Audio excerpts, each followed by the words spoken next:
Adoraria ter uma fórmula, né? Mágica aí. Fala assim, olha, você vai fazer isso e pronto. Manual. Manual. Ou senão, manual de paz, né? Muito difícil. Eu acho que vai depender de família para família. Vai depender de situação para situação.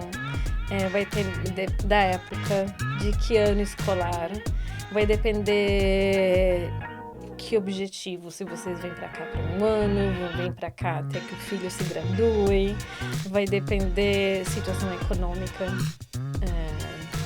Depender se seu filho ou filha é completamente atlético. Tem escolas aqui, por exemplo, na Flórida, que é boarding school, que os estudantes vão e moram nessas escolas, porque já sabem desde pequenos que eles serem jogadores de futebol, né? Então, eu acho que tem tantos fatores que é muito difícil eu falar para você, façam isso.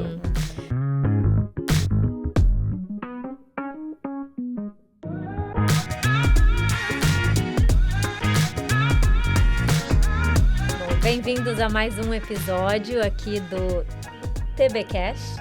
Nosso nome oficial ou não? Não, é um nome temporário. Pode até se tornar oficial. Pode ser, né? Mas é o nome temporário do nosso podcast da Tampa Bay Key Real Estate, onde nós trazemos sempre algum convidado especial para falar sobre um tema do seu interesse. E hoje nós estamos com a Ceci, minha amiga, Cecília, que Vou pedir para você falar um pouquinho sobre você, mas nós vamos conversar sobre um assunto que interessa absolutamente todas as famílias.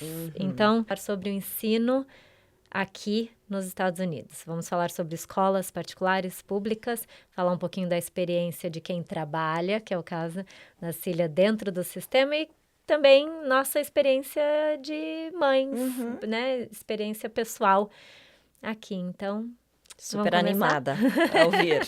Fala um pouquinho de você, da sua experiência aqui nos Estados Unidos e nessa área, né, de escola também, como trabalhando dentro do sistema e como mãe, né? Bom, eu vim para os Estados Unidos em 2001 como estudante de intercâmbio para Washington, D.C. E depois disso eu consegui uma bolsa de estudos na West Virginia University, onde eu fiz um programa de training e depois fiz meu MBA na West Virginia University através de uma bolsa de estudos. Depois disso daí decidi não seguir na carreira de International Business. Aí voltei para a universidade e fiz um mestrado em línguas estrangeiras.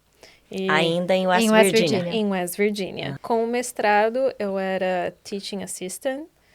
Eu dava aula na universidade e fazia o mestrado. E depois disso, eles me contrataram para continuar dando aula. Então, eu dava aula na universidade e também trabalhei no departamento internacional da universidade. Você ficou quanto tempo lá em West Virginia? Fiquei 9 anos. Muito tempo, muito frio. Muito frio. E lá conheci meu marido, numa festa latina. Então foi ele que te trouxe pra Flórida. Bom, eu que falei pra ele, ou vamos pra Flórida, ou eu vou sozinha. Eu vou sozinha. Porque já não tava aguentando o frio. Daí a gente veio pra cá, deixei meu trabalho que eu gostava muito na universidade. Aí eu comecei a trabalhar na área pública, na escola aqui. Como eu não tenho doutorado, pra você trabalhar numa universidade aqui, você precisa de um doutorado para trabalhar na universidade. Na universidade. Tá. Então, eu comecei a trabalhar, tive uns outros trabalhos e logo comecei a trabalhar na parte de educação. Trabalhei em middle school e num public school. E depois fazem 4 anos e meio que eu trabalho numa escola privada, particular, Carroll Day School, upper school, high school, dando aula de espanhol para os estudantes de 11 e 12 que estão no programa DP de IB, que é para os últimos 2 anos do high school, diploma de IB. Você falou IB, então vamos já explicar para as pessoas o que é esse IB e se tem no Brasil, como que eles podem transferir, enfim, um pouquinho sobre esse programa. IB é o International Bachelor Program, né? É um programa internacional que pode ser desde pre-K até 12th grade. Então, desde pequenininho, desde os 3 anos de idade até terminar o colegial. Então, um programa que ele tem uma mentalidade diferente de um programa, vamos dizer, normal, de uma escola que não... Tradicional. Uma escola tradicional. né? E tem um currículo que é o mesmo currículo, por exemplo, o que eu estou ensinando espanhol aqui, uma pessoa na Inglaterra, uma professora de espanhol, também está ensinando a mesma coisa, entendeu? Tem um standard no mundo inteiro, Standard no onde mundo tem inteiro. o IB. E o IB está em quantos países, você sabe? No mundo inteiro. No mundo inteiro. No mundo inteiro. No Brasil, inclusive. No Brasil, inclusive. Muitas escolas no Brasil têm o programa IB. Porque o benefício é, se uma criança, por exemplo, nesse caso, começou a estudar numa escola brasileira com o programa IB, e se vem para cá, para os Estados Unidos, no programa IB, então vai dar continuidade. Isso. Então, vai ter o mesmo currículo, as mesmas aulas, né? Então, aí se dá continuidade. E, normalmente, uma escola IB, mesmo fora dos Estados Unidos, eles continuam com o mesmo ano escolar. Então, uma escola IB no Brasil vai seguir o mesmo calendário escolar que uma escola americana. Por que eles fazem assim também? Porque student exchange, vocês querem fazer intercâmbio de estudantes, porque eles, né, enfatizam isso, fazer intercâmbio de estudantes, international school, international program, e também porque, sendo IB program, por exemplo, os estudantes, quando estão terminando o colegial, quando estão no 12 ano, senior, no último ano do colegial, eles têm que fazer um teste, que é o teste IB. E esse teste, no mundo inteiro, é na mesma data. Na mesma data. Por exemplo, meus estudantes agora vão fazer o teste de espanhol para conseguir o diploma IB dia 24 de maio. Então, todos os estudantes no dia 24 de maio... Bom, vai mudar o horário, né? Sim, sim. E vai ser o mesmo teste. E esse programa, ele pode existir dentro de escolas particulares e dentro de escolas públicas também. Sim, aqui, também. numa escola pública, eles não vão pagar. Não. Por exemplo, a minha filha, ela fez elementary school numa escola pública, excelente escola, as escolas aqui nos Estados Unidos são conhecidas, né? As públicas também são muito boas. E depois, no middle school, ela foi para uma escola magnet, pública, com o programa IB, que é o Walker Middle School. Ela gostou? Você gostou de Gostou lá? muito. Tá. Então, e depois, quando ela terminou o middle school, aí eu já tinha começado a trabalhar nessa escola IB, aí a gente deu a possibilidade para ela, porque ela tinha ofertas para ir para outras escolas públicas, Blake, que é de arte, que é um high school Lá público do também. lado do Armature Works. Eu ia dizer downtown, né? Isso, downtown. Chega.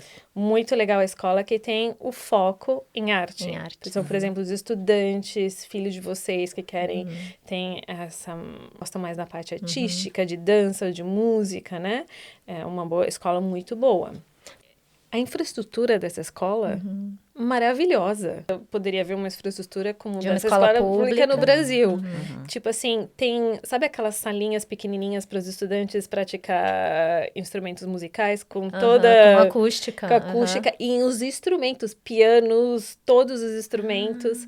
O último piso da escola é toda a parte de dança. Aquelas salas gigantescas com todos os espelhos, assim. Imagina! Deve ser Maravilhoso. lindo Com mesmo. pianos, pra música ao vivo. Lindo, maravilhoso. Bom, mas voltando... Aí, voltando, desculpa, eu fiz um Gente, parênteses. muita coisa aqui. Então, por exemplo, aí minha filha, ela foi pro Walker, daí tinha a possibilidade para ela ir pro Blake, ela gosta muito de arte. Aí tinha Hillsborough High, que é um public school que tem o programa IB, e a escola mais antiga de Tampa com o programa IB. Tampa. A Hillsborough é a high school. Hillsborough. Ah, tá. Que todo mundo também, se vocês não conhecem a infraestrutura de Hillsborough, todo mundo fala, parece os prédios do Harry Potter. Tem vários tipos de Tem high muitos, school, né? Sim. Tem também escolas de engenharia, tem muitas coisas. E antes de você tomar a decisão, os seus filhos também, e como pais, vocês podem fazer um tour na escola, né? E ela fez o Shadow, que ela passa um dia inteiro na escola, e ela fez em todas as escolas, e a gente perguntou pra ela, eu falei, olha, não porque eu trabalho no Carroll School, você tem que vir comigo, né? Carroll School é um IB, tem um IB program, é private, e depois de ter feito todos os tours, ela falou assim, não, eu prefiro Carroll School. Por quê? Ela falou assim, ela é uma pessoa, uma estudante, ela gosta de estudar, e ela falou assim, eu prefiro uma escola menor. Porque ela foi no Blake, ela chegou lá, foi do tipo... Deve ter 1.000 e tantos estudantes na além high school, né? de que é super grande e fica super longe de casa. Coisas Também. de tomar em consideração. Sim. E ela falou assim, quando ela chegou em Carroll Day School, ela fez o tour, ela falou assim, aqui é meu lugar. Ela falou assim, uma escola menor, gostou do ambiente, falou assim, é aqui. Então, né, essa é uma experiência que a gente teve, uma experiência da minha filha, e acho que muitas outras crianças vão ter a mesma experiência, é uma coisa para tomar em consideração, né? Quantos alunos no total nessa escola? 1.200. Então, é uma escola pequena, não é muito grande. Aqui, É o tamanho de uma high school, né? Tamanho de uma high school, sim, exatamente. E para quem é o IB Program? Qual é o perfil do estudante? Porque não é porque é um bom programa que ele é bom para todas as crianças, Não, né? eu acho que, como pai, você vai ter que... É o melhor que vai conseguir judge, né? A situação. Muita gente vem pra mim e fala assim, o que você acha de colocar meu filho no IB? Eu falei assim, olha, eu posso te falar como é que é o programa IB, mas vocês, como família, e o seu próprio filho tem que tomar a decisão, ver o que ele se sente melhor. Mas a IB, normalmente, é um programa mais rigoroso. São para tipo de estudante que realmente gostam de estudar, porque são muitos trabalhos, são muitas pesquisas. O tipo de aula são aulas, assim, não como outras high schools. É mais de discussão, mais de high thinker. Ele pede a participação do estudante ali na aula. Fazer muita pesquisa, fazer muito trabalhos, muita apresentação. Isso a partir do middle school, do ensino antes? No middle school já vai começar a preparar e muita independência. Então, o estudante já tem que ser muito independente, ser capaz de fazer tudo por si, né? E chega no 11 e 12 ano, que é o DP Program, que é o Diploma Program, fica mais rigoroso ainda, tanto que os estudantes que terminam com o diploma IB, depois esse diploma pode ser usado como college credit. Então, essa é uma das vantagens do programa. A maioria dos estudantes que terminam com o diploma IB, aqui na Flórida, conseguem 100% do Bright Future, que é um super plus, né? Explica o que é para as pessoas. Explica o que é o Bright Future. Bright Future. Aqui no estado da Flórida, existe um programa que chama Bright Future, né? Que dá bolsa de estudos para os estudantes, para as universidades da Flórida, as universidades particulares e públicas, né? Então, o estudante que está terminando high school, colegial aqui na Flórida, a partir do senior year, o último ano, pode começar a aplicação para essa bolsa de estudos. E essa bolsa de estudos tem diferentes níveis, né? Tem um nível que é o 100%, tem um nível que é 75%, 50% e 25%. O 100% seria aquele estudante que tem um GPA bem alto, que o GPA é a combinação das aulas, né? Que o estudante tem um cálculo das aulas e faz uma divisão e aí você consegue esse número. E o GPA mais alto seria 4.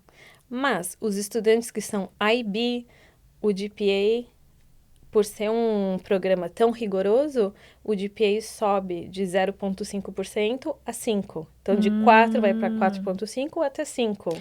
Então eles podem chegar a 5%. Por OIB. Por ser um programa rigoroso. Eles falam weighted GPA. Você já teve aluno que chegou no 5? Sim. Sim. Então, tem o weighted GPA. Então, por ser IB... Então, se eles conseguem se graduar com full IB diploma, então daí eles têm o máximo do GPA. Então, já check, um dos requisitos para o 100% do scholarship. Outra coisa do Bright Future para conseguir o 100% do scholarship é service hours, que você precisa de 100 horas de serviço na comunidade, voluntariado. Além de tudo, os trabalhos... Outras coisas, atividades que o estudante faz fora da sala de aula, né?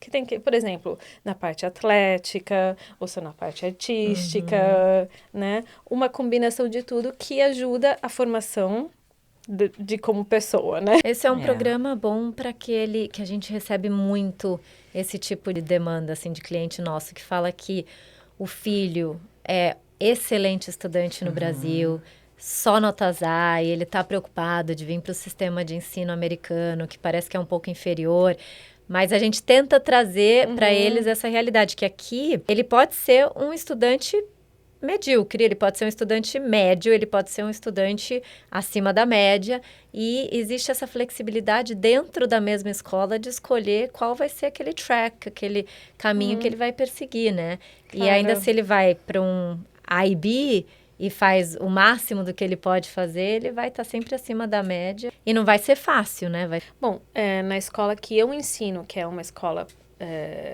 particular, que tem o programa IB, eles oferecem esses 3 tipos de track, né? Como você falou, que vai ser o Full IB Diploma, mas depois quando chegar no ano 11 e 12 de high school, se ele percebe, no ano, ele tem que decidir se vai ser Full Diploma ou não, ele fala assim, não é para mim. Ele pode falar, posso ser Course Candidate, que ele pode escolher a aula que ele queira fazer o IB exam. Ou, se não, conseguir só o CDS diploma, né? Que seria se graduar do high school sem IB. Mas, por exemplo, Hillsborough High, no programa IB... Você tem que continuar. É um risco, então. Então, assim... A gente escuta muitas famílias que vêm com aquela preocupação, número 1, do filho da escola... Mais do que a nota da escola. Eu quero morar no bairro X porque eu preciso da nota A daquela escola. E a gente tenta educar as pessoas e a gente sempre fala, e aí eu queria a tua opinião, é melhor ser um aluno A numa escola B do que um aluno B numa escola A, ou não? Ser melhor um estudante A? Numa escola nota B. A, mas você ser um aluno B... Tipo, a escola é muito difícil para o aluno não vai tão bem. Ou é melhor ele estar numa escola nota B, mas ele ser aluno A e ser o melhor daquele escola. É isso que a gente fala para eles, né? Lógico que nós, os pais, costumam achar que os filhos são todos brilhantes e os melhores estudantes e tal. Mas é lógico que a realidade aqui pode ser um pouco diferente, né? A gente tenta explicar que, às vezes, a escola nota A não é, às vezes, a melhor opção para a criança, né? Não, aí vai depender, como eu falei para minha filha, um exemplo da minha filha, você tem que ver o que é melhor para o teu filho, né? Exato. Por exemplo, eu tenho minha filha que está em high school e tem o meu outro filho menor. Eu sei que o meu outro filho menor, de momento, eu não acho que ele vai fazer IB. Eles são completamente diferentes. Ela é super estudiosa e ele é mais artístico, né? E, então, não acho que vai seguir o mesmo caminho que a minha filha. Então, aí, né, pode ser bem diferente. Você tem 2 filhos, mas completamente diferentes. É importante os pais, então, enxergarem essas diferenças e não colocar os filhos na mesma caixinha, né? Não, com certeza. Semana passada, eu estava falando com a college counselor da minha escola do processo de ingressão na universidade. E uma coisa que me marcou muito na reunião, ela falou assim, porque minha filha estava tentando decidir HL, High Level Classes, and Standard Level Classes, né? A college counselor falou, é melhor você fazer Standard Level e mostrar uma progressão que fazer um monte de aula super difícil e depois tirar nota baixa, entendeu? É melhor fazer do seu nível, mesma coisa, pode aplicar com isso que a gente está falando em escola pública. É melhor que seja uma escola de acordo com o nível, adaptação do seu filho, da sua criança, que uma coisa super desafiadora que eu vai conseguir acompanhar, né? E ainda se sentir mal, sei lá. Claro. Né? Desmotivado. Além do que, eu acredito que, por exemplo, a criança, no momento que está na escola, tem que ser um momento bom, alegre, não só de parte, um desempenho educativo, mas também social, né? Ela querer ir para a escola, Querer ir para a escola. Além do que as crianças aqui passam muitas horas na escola, né? Os meus meninos... Né, falando da minha experiência, sempre estudaram em escola pequena, né, por opção da gente, também privada, cristã, então, porque também foi uma decisão como família. E os 2 passaram por isso, só tive menino. Acho que menino também ou é muito estudioso, ou não sei. Não que eles tinham problema nem de comportamento e nem de nota, sempre notas A's e B's.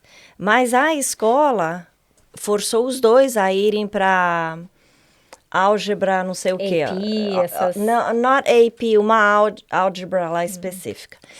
E tinha que manter uma nota mínima lá, né? O meu mais velho, ele chegou a perder peso de tão estressado que ele ficou. É muita pressão. Muita pressão.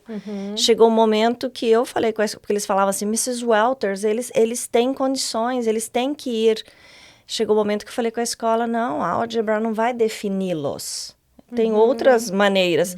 E alunos, né, como eu falei, sem problema de comportamento e com notas excelentes. Então, aí tentaram com o Noah, a mesma coisa. Noah não emagreceu, mas não, saíram daí desse específico e voltou para a aula tradicional, então, de matemática, entendeu?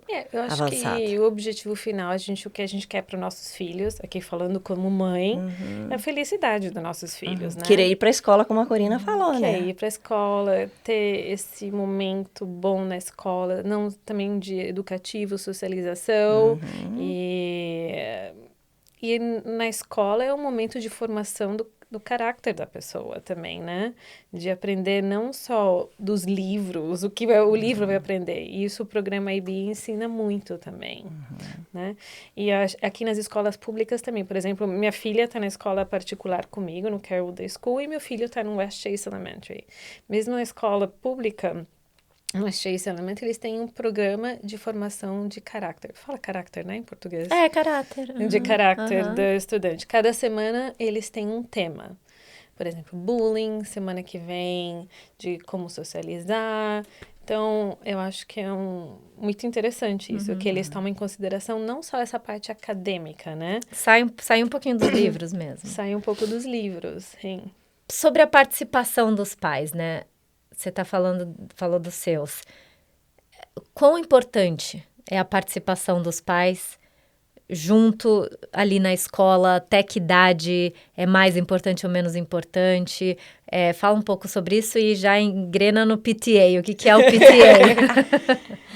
Escola pública e particular, os dois. Tem o PTA ou PTSO, né? Que é o Parent Teaching Association, que é um grupo de pais, né, ou responsáveis, guardians da criança, dos responsáveis da criança, que organizam um grupo e ajudam na escola, organizam eventos na escola, fazem fundraising, várias coisas. Quando você tem uma criança pequena na elementary school, tem mais esse acompanhamento de perto com a criança e parece ser que os pais participam muito mais, né? E por causa da idade, da independência da criança, da necessidade, né? E os pais querem estar acompanhando mais perto pela maturidade da criança, né? Quando chega a middle school também, pela essa mudança, né? Aí a criança já quer que o pai passe longe. Me deixa na esquina, faz de conta que não me conhece. Mãe, você não vai como chaperone, né? E também uma grande mudança na elementary school, de uma professora, depois 2 professores, né? E depois de elementary school para middle school, depois em middle school de só alguns professores, tem 7 professores, né? E já começa essa muito mais independência dos estudantes, em vez de irem para uma sala de aula, ou só 1 ou 3 salas de aulas, porque tem música, arte. Daí em middle school vai para 7 salas de aula, né? E depois, high school já começa a ficar cada vez mais independente e começar a falar de college também, né? Então, você vai distanciando essa participação dos pais. Pelo que eu vi nos meus filhos que foram em public school, eu trabalhei em public school, fiz muito voluntariado, também trabalhei como volunteer em public school e elementary school, trabalhei em middle school como professora e agora trabalho no high school, e também vi as diferentes fases com meus filhos, eu sinto que elementary school tem mais participação dos pais, com certeza, em public school. Middle school, não tanto, em public school. High school, menos ainda, sim. Private, escolas particulares, por ser particular, talvez possa ter um pouco mais de participação em middle e high, mais que em public, né? Porque além do que, por exemplo, no meu private school, as crianças vão na escola desde pre-K até 12. Existe alguma maneira, assim, ou qual dica que você daria para os pais que estão nessa fase de busca da melhor escola para o filho? O que ele tem que procurar? O que você acha que ele tem que... Onde e quais informações ele tem que procurar? Porque... E que sejam, assim, não com nenhum viés. Porque a gente até compartilha, às vezes... Contato de pais, clientes nossos que tenham filhos na escola, mas às vezes, no fim das contas, a experiência de um não necessariamente vai ser a experiência do outro, né? A gente sabe que podem ser professores diferentes, personalidades diferentes e tal. Ajuda, mas qual a melhor fonte de informação e que informação você acha que eles têm que procurar? Adoraria ter uma fórmula, né? Mágica aí. Fala assim, olha, você vai fazer isso e pronto. Manual. Manual. Ou se não, manual de pais, né? Muito difícil. Eu acho que vai depender de família para família. Vai depender de situação para situação. Vai ter da época, de que ano escolar. Vai depender... Que objetivo, se vocês vêm para cá para um ano, vêm para cá até que o filho se gradue, vai depender situação econômica, depender se o seu filho ou filha é completamente atlético. Tem escolas aqui, por exemplo, na Flórida, que é boarding school, que os estudantes vão e moram nessas escolas, porque já sabem desde pequenos que eles serem jogadores de futebol, né? Então, eu acho que tem tantos fatores que é muito difícil eu falar para você, façam isso.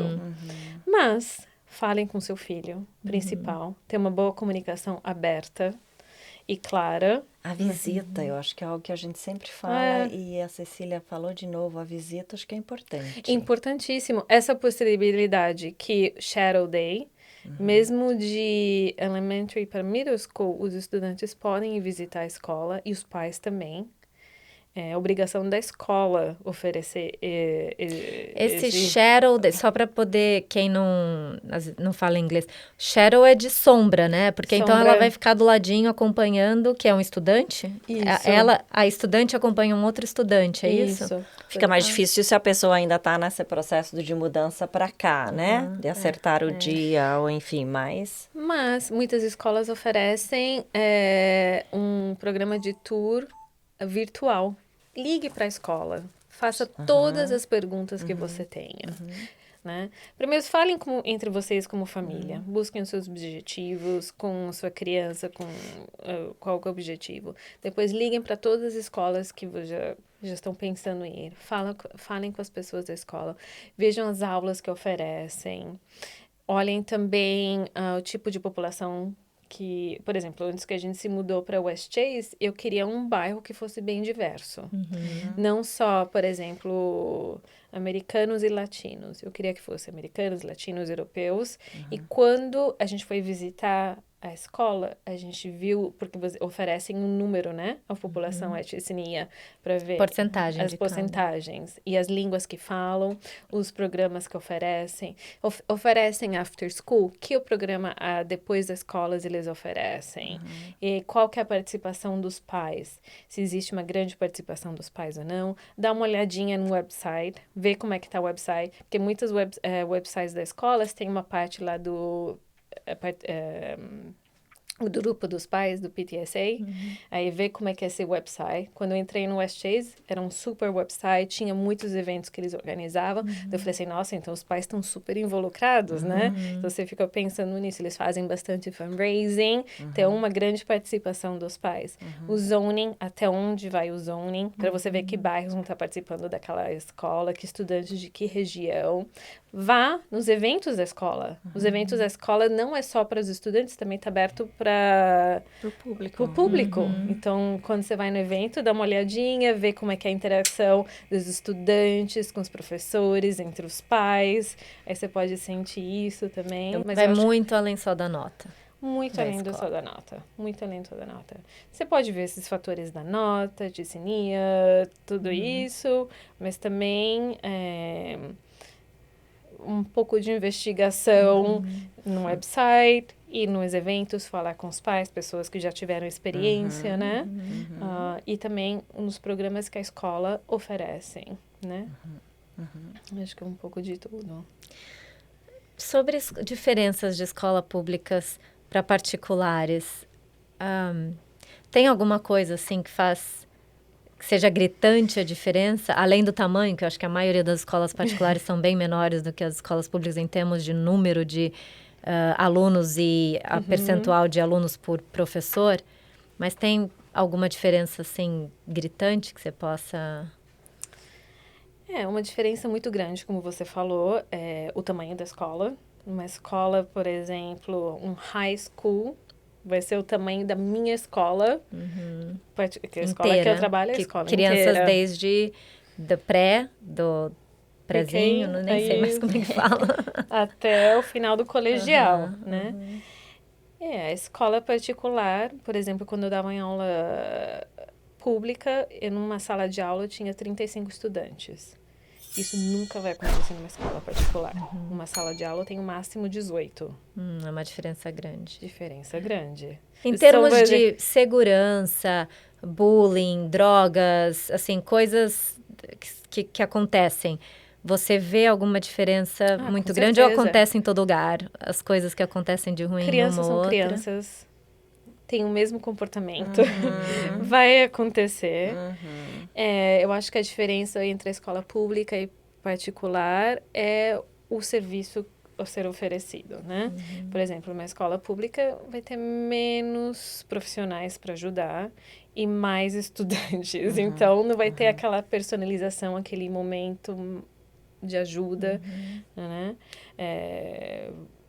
Por exemplo, na minha escola, a escola que eu trabalho, tem mais college counselors, mais counselors para ajudar, mais tempo para ajudar os estudantes, menos estudantes, mais counselors têm mais tempo, tem mais atividades para ajudar os estudantes, tem college counseling, 6 pessoas profissionais para fazer counseling, que uma escola, um high school public, provavelmente tem 2. Você tem que conseguir uma agenda para ser atendido pelo counselor. Para ser atendido.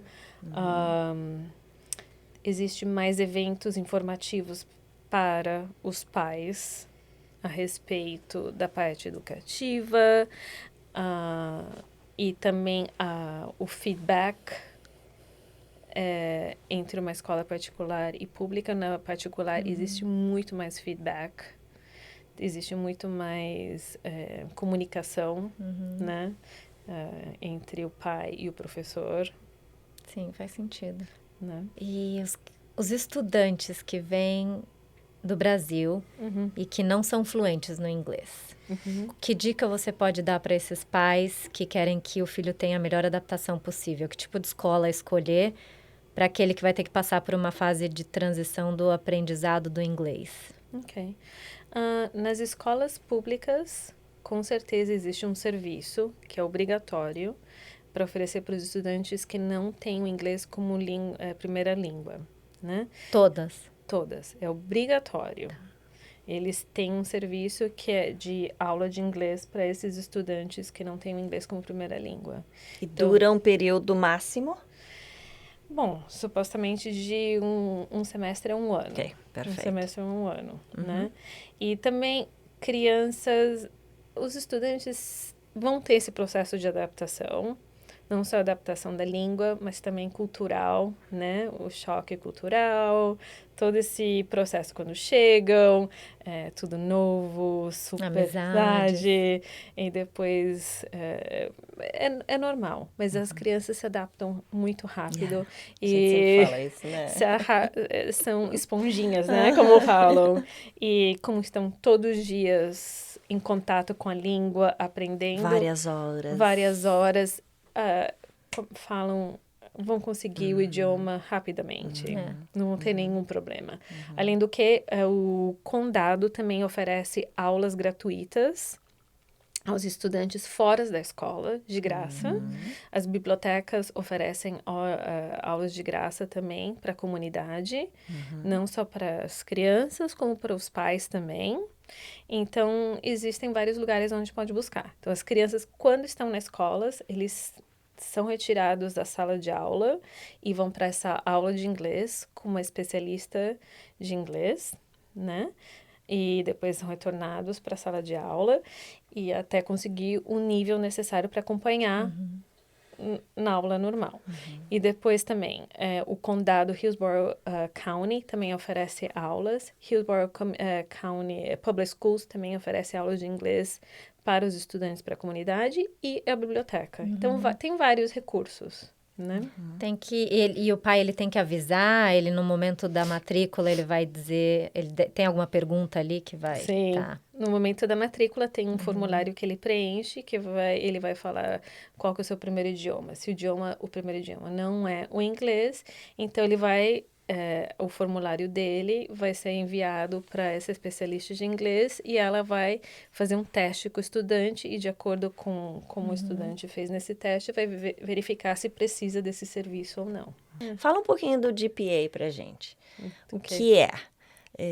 Não sei se tem alguma coisa parecida no Brasil. Não, no Brasil usa vestibular, Só o né? Para vestibular entrar na mesmo. faculdade. E quando começa, até a 12ª série, como é que é? O que é o GPA? Tá. O GPA vai ser... vai medir performance, eu falando em inglês aqui, como que o estudante, ele performa na aula. Então, o máximo seria o 4, né? E esse é um número que ele pega no ano, no final do ano escolar ou não? E é acumulativo também? Acumulativo, sim. Então, mas normalmente o GPA é que vai servir para college application and high school. Ah, tá. Middle school é uma preparação, né? Os professores de high school vão olhar o GPA do estudante, mas para college application é high school, perfeito. o que vai servir. Mas então começa no middle school, a criança começa a ter um GPA na primeira... Na Sim, sexta série. Na sexta série. Mas o que conta de verdade... São os últimos 4. Os de high school.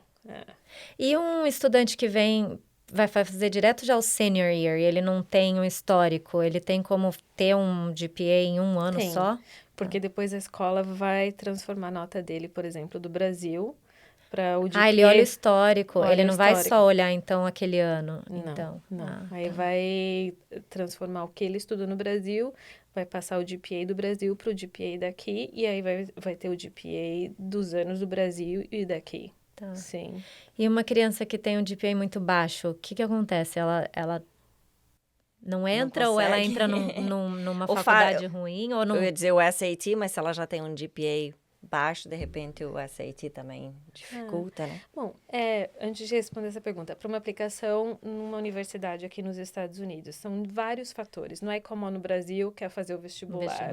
Não é só o vestibular. Aqui nos Estados Unidos, e também vai depender da universidade, né? E do processo de cada universidade. Mas, normalmente, é um conjunto de fatores. Porque vai ser o GPA, que é a nota que o estudante acumula durante o high school, de todas as aulas que ele fez. Depois, as provas standard, que seria o SAT e o ACT. O SAT, que é de Reading, Writing. E depois o ACT, Reading, Writing e Matemática, leitura, escritura e matemática. E o ACT, leitura, writing, inglês seria matemática e ciência.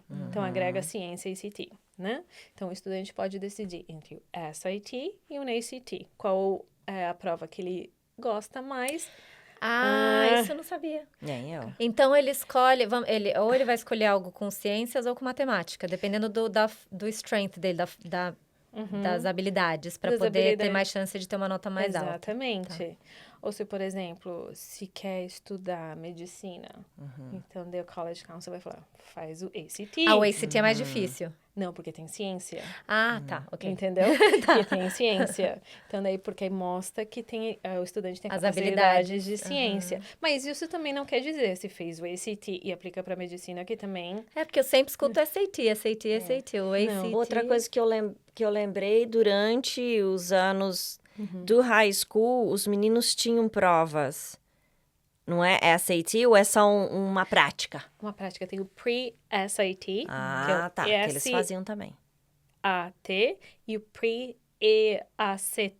Tá, Que a gente sempre confunde, né? Que eu tenho os resultados até hoje guardadinhos lá em casa. O que eu vou fazer? Mas tá lá. É que aqui na escola sempre fazem o pré para ver a base.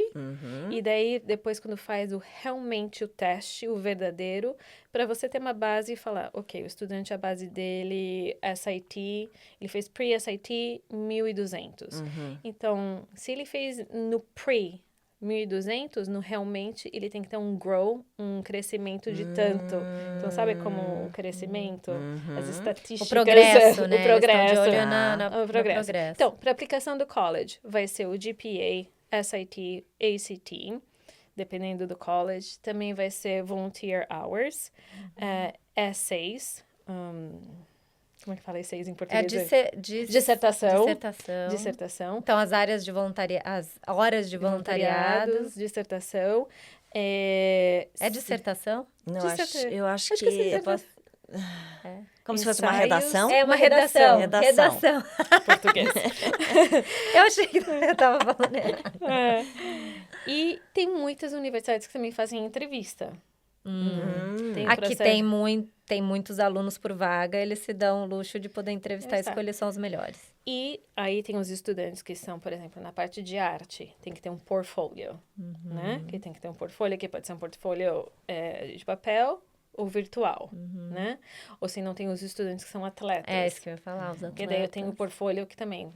aí a gente sempre fala, se você já sabe, desde o primeiro dia de high school, que você quer seguir jogando na universidade, representando na universidade na parte atlética, desde o primeiro ano, começa a guardar vídeos, né? A Marga certificados, tudo para depois fazer a aplicação para a universidade, né?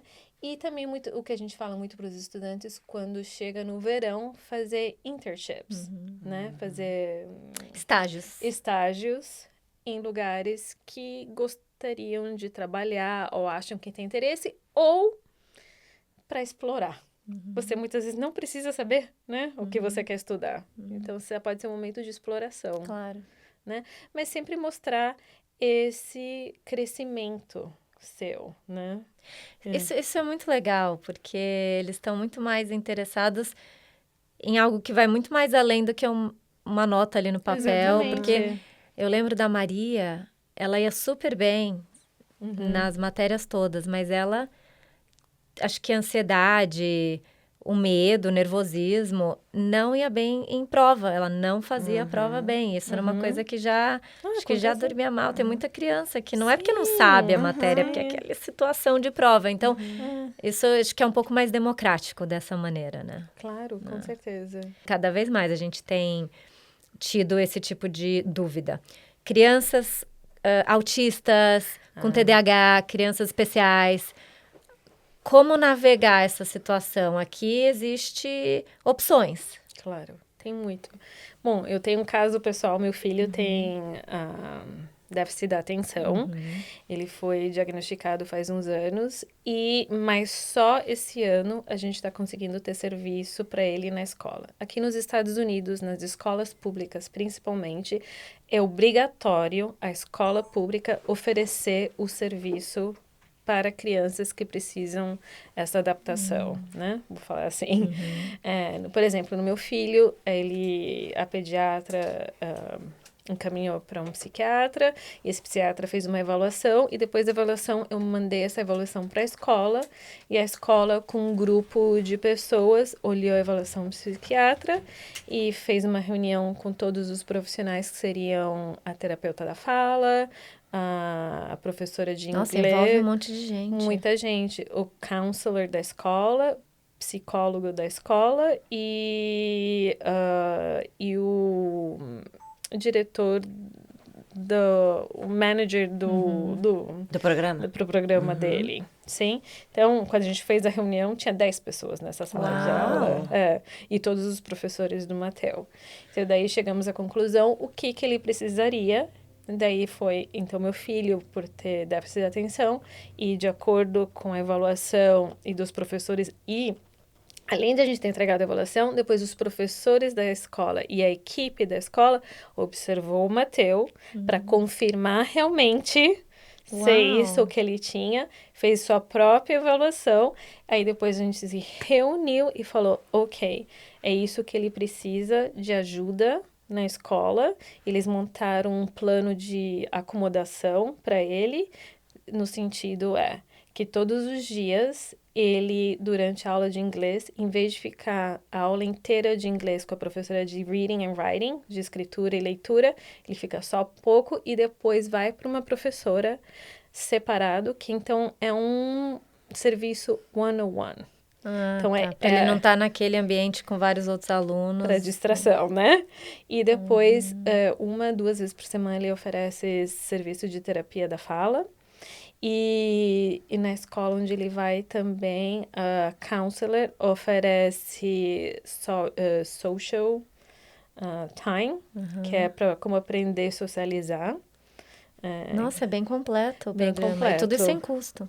Sem custo. E isso tanto na elementary como na middle? Middle school, eu não tenho... Existe também.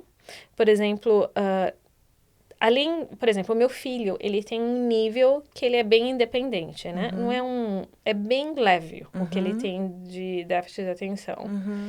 Mas existem as crianças que o nível é mais alto. Então, em vez de estar numa sala de aula com os outros estudantes, eles têm sua própria sala de aula. E com uma professora de ESI. Então, eles estão numa sala de aula separada com todos os estudantes com mesma necessidade. No middle school vai acontecer a mesma coisa. Eles podem receber o serviço, assim, algumas horas ao dia, ou estar numa sala de aula só para eles. Em high school vai ser a mesma coisa. E é obrigatório para as escolas públicas oferecerem esse serviço e é gratuito. E uma coisa muito interessante que muitos pais não sabem, que antes das crianças começarem elementary school, por exemplo, o VPK e o Pre-K, se a criança precisa de speech therapy, terapia da fala, eles podem começar a fazer esse serviço gratuito na escola elementary. Antes de entrar na escola, enquanto elas ainda estão no prézinho. É completamente gratuito. Uau! E isso elas têm que entrar em contato com a escola? Deve ter um processo. Avisar a escola, sei lá, comunicar, não sei. Eu não sei exatamente o que meu filho não fez, mas eu tenho pessoas que eu conheço que fizeram, aí tem que entrar em contato com a escola com a escola do seu distrito, provavelmente, do seu endereço. Fazer o serviço, e oferece o serviço. Sensacional. Não, isso é excelente. Imagina, porque antes, meu filho antes de que o IEP dele fosse aprovado, que é o plano dele, a gente estava pagando por fora terapia da fala, occupational therapy, caríssimo. E agora na escola tudo gratuito e na escola, né? Nossa, que bom. Muito... Você tem algum conhecimento ou experiência com crianças que têm autismo? Eu já tive estudantes com autistas, tenho estudantes como autista. Em escolas públicas, e como eu falei, dependendo do nível do estudante, ele vai ficar numa sala... Vai depender... Né? Por exemplo, eu tive estudantes autistas e com déficit de atenção comigo, mas não era um nível muito alto. Se o nível é mais alto, eles têm a sua própria sala de aula. Nas escolas particulares, vai depender da escola particular. No meu caso, na minha escola, que eu tenho experiência, eles não oferecem esse serviço. Os estudantes são aceitos, mas não pode ser um nível muito alto, porque a gente não tem especialistas para ajudar, né? Esse tipo de estudante. Sim. Acho que cada vez mais a gente vê esse tipo de diagnóstico e os pais com a preocupação. Né, então, sim, com certeza. De acomodar essas crianças também. É bom saber que... Especialmente a parte de ser sem custo e de saber que a criança vai estar no ambiente com outras crianças que estão ali compartilhando com as mesmas necessidades, né? Com certeza, imagina. Muito bom, né? Muito bom. Que bom. E agora, você lembra de mais alguma coisa? Na verdade, o papo, se a gente ficar aqui, a gente vai... Até amanhã. Eu adoro falar disso. É muito assunto, vai ter que ter a parte 2. Eu acho que a gente pode convidar as pessoas a escreverem nos comentários as dúvidas. Porque aí essas dúvidas que ficaram, a gente deixa para a parte 2 para já vir com as perguntas específicas, porque eu podia ficar aqui, como a Marga falou, né? Não tem mais criança na escola, mas a gente gosta de saber também, entender poder direcionar também, especialmente os nossos clientes que mudam para cá, né? Claro. Tudo é novo para eles. Sim. E eu fico pensando, às vezes, eu vim para cá, eu não tinha filho, né? Era muito mais fácil. Claro. Você muda, você tem 3 filhos, um na elementary, um na middle, um na high. Que acontece. Acontece, né? Sim, sim. Mas foi ótimo. Aprendi muita coisa. Ceci, obrigada. Não, obrigada a vocês. Ótimo. Eu sei que o pessoal vai amar. Que bom. E aí a gente vai terão perguntas, teremos que fazer o segundo. Ai, com certeza. Eu voltarei. Eu adoro falar desse assunto e eu fico à disposição para quem quiser me contatar. Eu posso ajudar. Já que você ofereceu, Não é? porque acontece, a gente tem muitos dos nossos convidados que vão falar de algum assunto específico, quando a pessoa quer saber mais, ou aí ela pergunta, posso ter o contato dessa pessoa? Então, pode, com agora certeza. Que você deixou, vai ter gente que vai querer, aí a gente te avisa e coloca eu você ajudei em contato muitas com a famílias pessoa. na universidade quando eu trabalhava, mesmo quando eu mudei para West Chase, aqui para Tampa, ajudei muitas famílias também no processo de adaptação, de perguntas, e eu fico muito feliz de ajudar, sim, com certeza. Que bom. Obrigada. Obrigada. Então, até o próximo episódio. Até a semana que vem. Tchau.